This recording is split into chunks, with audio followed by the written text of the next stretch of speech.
हुए बात राहुल गांधी और तेजस्वी की भी कर लेते हैं। देखिए, राहुल गांधी और तेजस्वी यादव की साझा प्रेस कॉन्फ्रेंस से एक बात तो साफ है कि वोट चोरी और चुनाव आयोग पर इंडिया अलायंस एकजुट है, लेकिन सीएम चेहरा और लीडरशिप की बात आती है तो गठबंधन में एकमत नहीं दिखता। राहुल गांधी इस सवाल को घुमाकर जवाब देते हैं। उन्हीं की पार्टी के सांसद अखिलेश सिंह तेजस्वी को सीएम चेहरा बताते हैं। ऐसे में अब सवाल है कि क्या बिना चेहरे के मैदान में उतरेगा इंडिया ब्लॉक? रिपोर्ट देखिए और उसके बाद इस पूरी तस्वीर को समझाएंगे।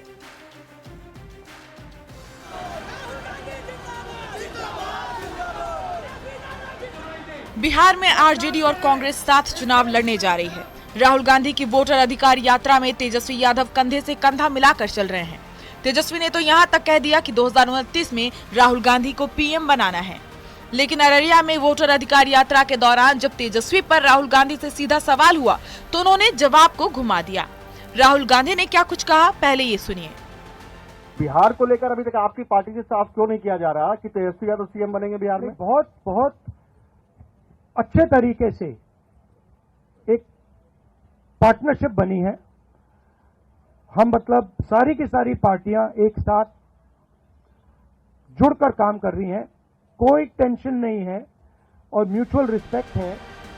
जाहिर है बिहार चुनाव में तेजस्वी को सीएम का चेहरा घोषित करने को लेकर राहुल के गोलमोल जवाब से सियासत गर्मा गई है। आने वाले समय में किसी न किसी अवसर पर एक ना एक दिन कांग्रेस वर्सेस आरजेडी होनी। बड़ी बात यह है कि कांग्रेस प्रदेश अध्यक्ष राजेश राम और पार्टी के बिहार प्रभारी कृष्णा अल्लावरू की तरह राहुल गांधी भी तेजस्वी को सीएम बनाने के सवाल पर खुलकर कुछ नहीं बोल पा रहे। लेकिन उन्हीं की पार्टी के पूर्व प्रदेश अध्यक्ष अखिलेश सिंह तेजस्वी को ही सीएम चेहरा मानते हैं। सीएम फेस को लेके काहे का कंफ्यूजन रहेगा? तेजस्वी प्रसाद यादव सीएम होंगे। कॉन्फिडेंट है आप लोग की? कॉन्फिडेंट क्या, यही होना है, पहले से भी वही। अब एनडीए के नेता महागठबंधन खासकर कांग्रेस पर तंज कस रहे हैं। वोट अधिकार यात्रा कर रहे हैं, वह दुल्हा बनने के लिए तैयार है, लेकिन दूल्हे का सेहरा उनको कोई नहीं पहना रहा है। एक और तेजस्वी के नाम पर कांग्रेस में कंफ्यूजन है, दूसरी ओर आरजेडी के नेता दावा कर रहे हैं कि महागठबंधन में तेजस्वी जी के नेतृत्व में कोई संदेह नहीं है। लीडरशिप पर विवाद नहीं है और यह पहले ही तय है कि अगला बिहार का अगला मुख्यमंत्री तेजस्वी प्रसाद यादव होंगे। तेजस्वी यादव पर राहुल गांधी का घुमावदार जवाब कांग्रेस की मजबूती के साथ ही संतुलन साधने की रणनीति का भी हिस्सा हो सकती है। लेकिन इस गोलमोल जवाब ने महागठबंधन के साथ साथ कांग्रेस के अंदर के कंफ्यूजन को भी उजागर कर दिया है। न्यूज़ 18 के लिए दिल्ली से अमितेश सिंह, अररिया से सतीश, मोतिहारी से अवनीश और पटना से विनीता मिश्रा के साथ अमित कुमार की रिपोर्ट। और आइए अब महागठबंधन में चेहरे पर चिकचिक वाली चुनाव की चाल को समझते हैं। महागठबंधन में आरजेडी, कांग्रेस, लेफ्ट और वीआईपी पार्टी है, लेकिन सीएम फेस पर एकमत नहीं दिखाई दे रहा है। देखिए, ये चार पार्टियां हैं, लेकिन अभी भी सीएम फेस को लेकर लगातार सस्पेंस है। आरजेडी की तरफ से तेजस्वी को बार बार चेहरा बताया जाता है। खुद तेजस्वी यादव बार बार मौका जनता से मांगते हैं कि एक बार सीएम बना दिया जाए। कांग्रेस की तरफ से कहा जा रहा है कि चुनाव के बाद, नतीजों के बाद चेहरा तय होगा। वीआईपी का कहना है कि तेजस्वी सीएम होंगे और मुकेश सहनी डिप्टी सीएम होंगे। ये बात खुद मुकेश सहनी ने कही। जबकि लेफ्ट की तरफ से सीएम फेस पर अब तक कोई विचार नहीं रखा गया है। कांग्रेस तेजस्वी के चेहरे पर एकमत नहीं है। वोटर अधिकार यात्रा के दौरान तेजस्वी के सीएम फेस होने पर जब राहुल गांधी से सवाल किया गया तो वो इसे टालते हुए दिखाई दिए। कृष्णा अल्लावरू भी कह रहे हैं कि चुनाव के बाद चेहरा तय होगा। राजेश राम भी गोलमोल जवाब देते हैं। कांग्रेस के पूर्व अध्यक्ष तेजस्वी के सपोर्ट में है। पूर्व प्रदेश अध्यक्ष तेजस्वी के सपोर्ट में दिखते हैं और कह रहे हैं कि ना पहले संशय की स्थिति थी और ना अब है। कुल मिलाकर कांग्रेस सीएम चेहरे पर क्लियर अभी भी नहीं दिख रही।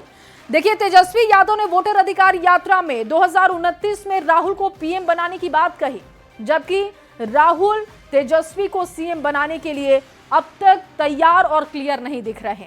सवालों को टाल देते हैं, गोलमोल जवाब देते हैं। आइए अब चुनाव की चाल को समझते हैं कि तेजस्वी के नाम पर कांग्रेस तैयार आखिर क्यों नहीं है। करीब 2 दशक से आरजेडी की बी टीम बनकर रह गई है कांग्रेस। लालू प्रसाद जैसे जैसे मजबूत हुए, कांग्रेस वैसे वैसे कमजोर होती गई। अब कांग्रेस अपना वजूद वापस पाना चाहती है। कांग्रेस बिहार में अपने पैरों पर खड़ा होना चाहती है। तेजस्वी को आगे कर आरजेडी का दबदबा और बढ़ाना कांग्रेस नहीं चाहती है और शायद यही वजह है कि अब तक सीएम फेस पर कुछ भी नहीं कहा जा रहा है। पहली बार बिहार के सियासी मैदान में कूद रहे जनसुराज की भी बात कर लेते हैं। देखिए, जनसुराज के संयोजक प्रशांत किशोर ने कहा कि राहुल गांधी और कांग्रेस की बिहार में कोई औकात नहीं। यही नहीं, कांग्रेस पर आरजेडी की पिछलग्गू पार्टी होने का भी उन्होंने आरोप लगाया है, जिस पर सियासत बेहद गर्म है। रिपोर्ट देखिए।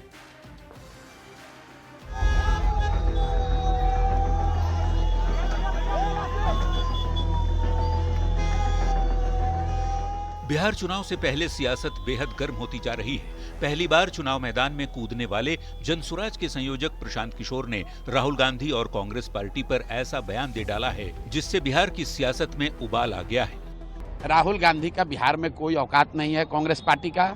ये राहुल गांधी और कांग्रेस पार्टी बिहार में राजद के पिछलग्गू दल हैं, जंगल राज के सपोर्टर हैं। ये लोग क्या बोलेंगे? राहुल गांधी को कौन सीरियसली ले रहा है? अभी घूम रहे हैं वो बिहार में, जरा चलिए तो कोई कहीं असर है? कोई देख रहा है कौन है राहुल गांधी?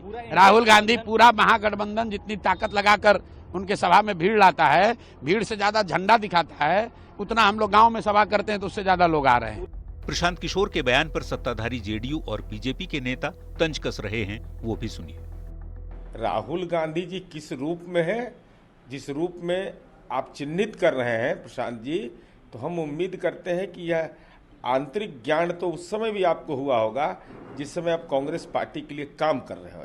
अब कांग्रेस के युवराज राहुल गांधी जंगल राज के युवराज तेजस्वी यादव जी के साथ कितनी भी गलवहियां कर लें, जनता उन्हें अपनाने वाली नहीं है। और चलिए अब चुनाव की चाल को समझते हैं। राहुल गांधी पर प्रशांत किशोर ने क्यों साधा निशाना, ये अब आपको समझाते हैं। 2025 में बिहार में विधानसभा का चुनाव है और 2025 में बिहार का चुनाव एनडीए वर्सेस इंडिया का दिखाई दे रहा है। उपचुनाव को छोड़ दे तो पहली बार अपनी पार्टी जनसुराज के जरिए अपना राजनीतिक वजूद तलाश रहे हैं प्रशांत किशोर और इस लड़ाई को किसी भी हाल में त्रिकोणीय बनाना चाहते हैं। यानी प्रशांत किशोर चाहते हैं कि एनडीए बनाम इंडिया गठबंधन की लड़ाई में वो मजबूती से घुस सके। लड़ाई को त्रिकोणीय बनाने के लिए प्रशांत किशोर दोनों गठबंधनों पर निशाना साधते रहते हैं और दावा भी कर रहे हैं कि बदलाव की बयार उनको ग्राउंड पर दिखाई दे रही है। राहुल गांधी कांग्रेस को मजबूत करने में लगे हैं, जबकि प्रशांत किशोर खुद को तीसरी शक्ति बनाने में जुटे हैं। अगर कांग्रेस मजबूत होती है तो पीके के लिए स्पेस कम होगा और यही वजह है कि प्रशांत किशोर ने राहुल और कांग्रेस पर तीखा हमला भी किया। प्रशांत किशोर ने कांग्रेस के लिए क्या कहा, यह भी अब आपको समझा देते हैं। अब तक उन्होंने क्या क्या बयान दिए हैं वो देख लीजिए। प्रशांत ने कहा कि बिहार में कांग्रेस की कोई औकात नहीं है, आरजेडी की पिछलग्गू पार्टी है, जंगल राज की समर्थक है कांग्रेस। इस तरीके के तमाम बयान वो दे चुके हैं। प्रशांत किशोर ने सिर्फ कांग्रेस ही नहीं बल्कि राहुल गांधी पर भी सीधा हमला किया। राहुल गांधी को कोई सीरियसली नहीं लेता है। राहुल की यात्रा से ज्यादा जनसुराज के कार्यक्रम में भीड़ जाती है और इस तरीके के बयान लगातार देकर वो कांग्रेस को कमजोर आंकना चाहते हैं। फिलहाल इस बुलेटिन में बस इतना ही। आप बने रहिए न्यूज़ 18 बिहार झारखंड के साथ।